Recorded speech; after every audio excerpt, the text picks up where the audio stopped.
I think that when we talk about race, we tend to focus on individual acts of prejudice, which is why UKIP often come up, because they'll overtly say stuff that we find offensive. But unfortunately, the issue of race, if we understand it, is a lot more insidious. And it takes a lot more of a historical view to understand the difference between individual bias and structural racism and privilege.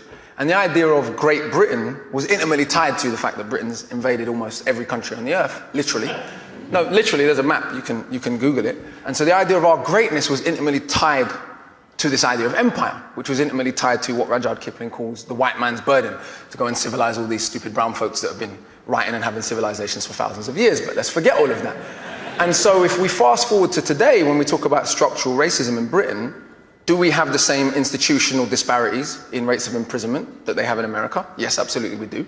Do we have the same disparities in terms of who's dying in police custody? Yes, indeed we do. In 2011, we were told we loved Libyans so much we wanted to bomb democracy into them. Less than 5 years later, we're leaving people fleeing the same conflict to drown in the sea, while giving a woman space in a national newspaper to refer to them as cockroaches. And when you refer to humans as cockroaches, that is a mandate for murder. Let's be clear about that. The moment human beings become non-human, that is a mandate for murder, and there's a long historical parallel of that. Today, Germany, the country that bombed this country, in our grandparents' lifetimes, so theoretically the grandchildren of Nazis can get in and out of England easier than the grandchildren of people from the Commonwealth who fought against the Nazis.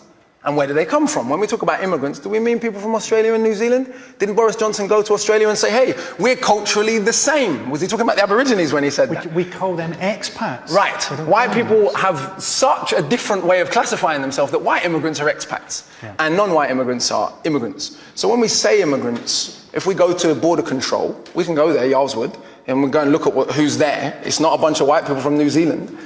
So we have structural forms of privilege and bias that are much more insidious and much more difficult to overcome. The reaction to Africans and Asians coming here post-World War II, to rebuild the country after the Queen's German cousins bombed it, the reaction to them was one of general hatred.